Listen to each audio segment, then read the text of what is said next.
안녕하십니까. 2024년 2월 8일 최병호 이펙트 시작하겠습니다.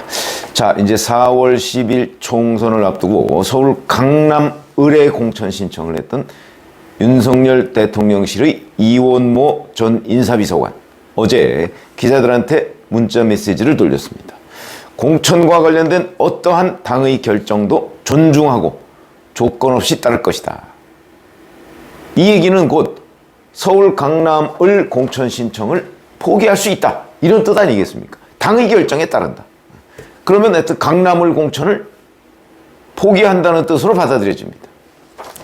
자, 본인이 이렇게 설명했습니다. 학교 등 연고를 고려한 공천 신청이었을 뿐 총선 승리의 중요성을 잘 알고 있다, 이렇게 얘기를 했습니다. 자, 그런데 이원모라는 사람이 어떤 사람이냐, 이런 부분을 좀 아셔야 됩니다. 왜 그러냐면 이번 4월 총선에서 윤석열 대통령이 공천과 관련해서 챙기는 사람 몇 명을 꼽으라면 그 세 손가락 안에 드는 사람입니다. 뭐 김은혜 전 홍보수석 정도, 그 다음에 이보다 앞서서 주진우 전 법률비서관, 이원모 전 인사비서관, 이 두 사람은 다 검사 출신이죠. 아마 이렇게 하여튼 세 손가락 안에 들 정도로 핵심 인물인데 그 인물이 공천 신청을 포기했다. 그럼 그 이유가 뭐냐? 자, 한동훈 위원장은 이 질문에 대해서 공천은 공정하게 이기는 공천을 할 것이다. 공천 신청은 본인의 자유지만 공천을 하는 것은 당의 몫이다, 이런 식으로 얘기를 했습니다. 그러면 이게 질문이 이원모 전 비서관을 공천 배제할 것이냐라는 그런 식의 질문이었는데, 여기에 대해서 이렇게 얘기하면 그러면 이거는 이원모 전 비서관을 공천 배제하겠다는 뜻이냐 아니면 뭐냐, 뭐 이게 막 헷갈리게 이제 했는데, 자, 제가 어저께 말씀드린 내용은 이원모 전 비서관에 대해서 한동훈 국민의힘 비대위원장이 거부했다. 그러니까 강남 공천은 안 된다, 용산 검찰 출신들은. 이렇게 제가 말씀을 드렸는데 그게 이제 취재의 결과다, 이렇게 말씀을 드렸죠. 근데 대통령실은 엊그제 이렇게 공지를 띄웠습니다. 대통령은 누구도 특혜받지 않는 공정하고 투명한 시스템 공천을 당에 누차 당부한 바 있다, 이렇게 얘기를 했습니다. 그럼 이 얘기는 이원모 전 비서관이나 주진우 전 비서관을 공천 주지 않아도 좋다, 이런 뜻이냐, 일반론이냐, 이런 것들이 이제 기자들의 해석의 영역 또는 취재의 영역으로 남아있는 부분입니다. 대통령실의 공지가 하필이면 공천을 시작하는 시점에 이렇게 나왔다. 이거는 대통령실과 한동훈 비대위원장 간의 공천과 관련한 밀고 당기기가 상당히 진행되는 와중에 나온 거죠. 그러면 대통령이 여기에 대해서 대통령실이라고 특혜 주지 말라, 내가 누차 강조하지 않았느냐 라고 얘기하는 거는 일반론이냐 아니면 한동훈 비대위원장의 공천 주도권을 인정한 것이냐, 어디에 방점이 있느냐에 따라서 공천의 흐름이 확확 바뀔 수가 있습니다. 저는 이 부분을 일반론으로 해석을 하고 있습니다. 그러나 상당 부분의 현장의 정치부 기자들은 이거를 대통령실에서 뭐 그러니까 특정인 공천을 밀지 않는다는 쪽으로 해석하는 기자들도 꽤 있더라고요, 제가 물어보니까. 저는 일반론으로 해석하는데. 그러니까 제가 해석하는 방식은, 해석하고 저의 취재 결과는 대통령실은 몇 명 특정 후보들에 대해서는 공천을 챙긴다. 저는 안 챙긴 적이 없다, 제가 이렇게 말씀을 드린 적이 있었죠. 역대 대통령들이. 심지어는 당청분리라는 노무현 전 대통령의 경우에도 당에 이러이러한 사람의 공천 뭐 이런 거를 요구했었습니다. 그 중에는 관철된 것도 있고 관철되지 않은 것도 있습니다. 왜? 당대표가 그만큼 중요하거든요. 그건 뭐 이명박 정부 때도 마찬가지고요.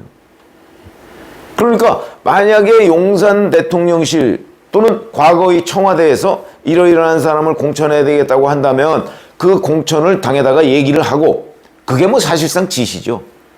그걸 끝없이 챙기지 않으면 공천 탈락하는 수도 꽤 있습니다. 저희 취재 결과에 보면. 자, 근데 윤석열 대통령 주진우 전 비서관이나 이원모 전 비서관에 대해서 어떤 입장일까?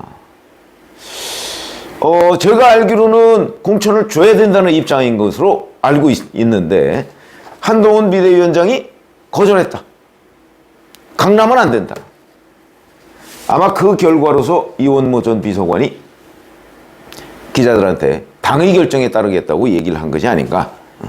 자, 그 윤석열 대통령이 이원모 전 비서관과 박진 전 외교부 장관이 서울 강남을 해서 공천 경합을 하고 있다는 데 대해서 좀 불쾌했다라는 기사가 엊그제 나왔습니다.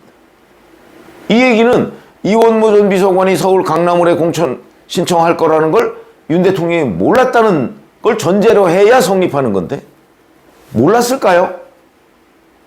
모를 수가 없죠. 아니, 대통령실에 핵심 비서관 2명이 총선에 출마하겠다고 나서는데 그 사람들이 어디에 공천 신청을 할 건지도 대통령한테 얘기를 안 하고 나섰다? 말이 안 되는 겁니다. 제가 보기에는. 자, 그런 점에서 본다면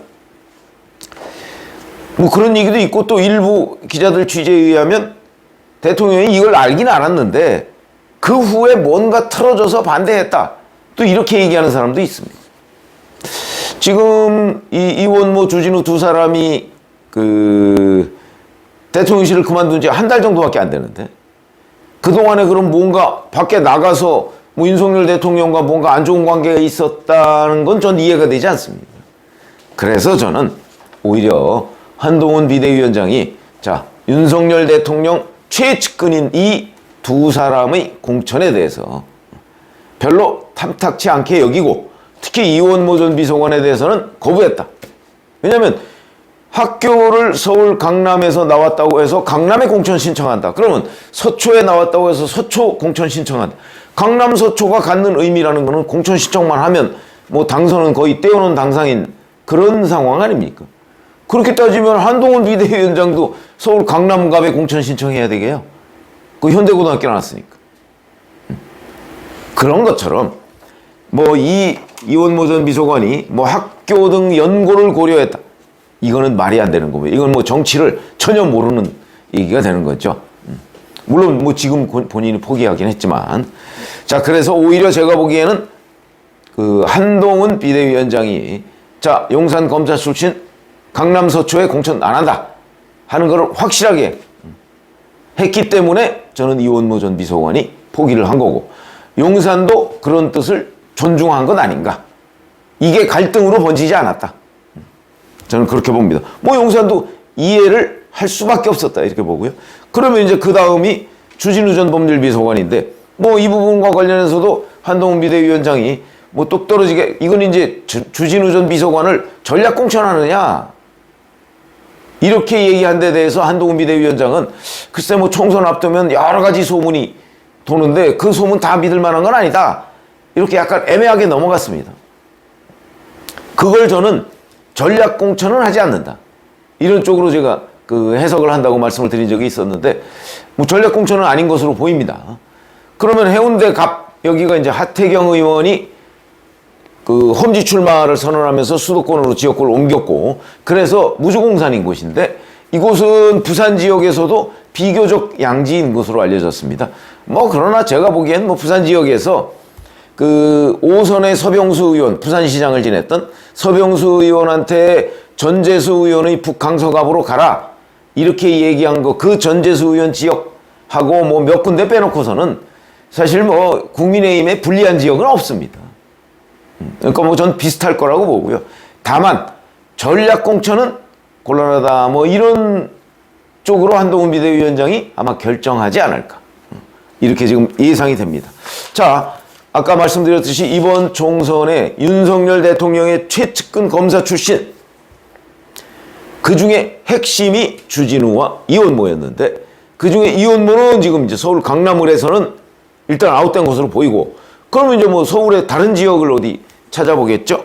뭐 강남 서초보다는 훨씬 뭐 다른 지역은 다 어렵습니다. 이제 그렇게 돼서 일단 용산 라인을 그 양지에서 쫓아내자 이런 게 되는 거고, 주진우 전 법률비서관의 경우에는 뭐 전략공천은 아닌 것으로 보이고, 자 그러면 이제 부산 지역 어디 뭐 그것까지야 어떻게 할 수 있겠습니까? 이 두 사람은 일반한테는 많이 알려져 있지 않지만 이 권력자들한테는 굉장한 윤석열 대통령의 최측근으로 알려져 있는 인물이다.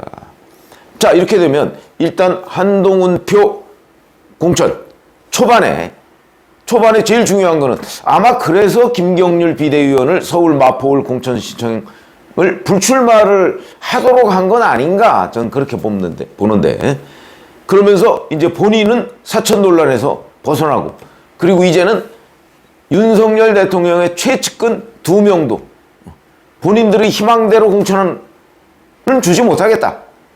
뭐 거의 이쪽으로 지금 그림이 형성돼 가죠. 이렇게 되면 초반 첫 단추는 안전운행 국면으로 들어간 것 아닌가. 그 다음에는 이제 용산 출신의 뭐 비서관, 그 다음에 비서관 밑에 뭐 예를 들어서 뭐 행정관 뭐 이런 사람들도 있죠.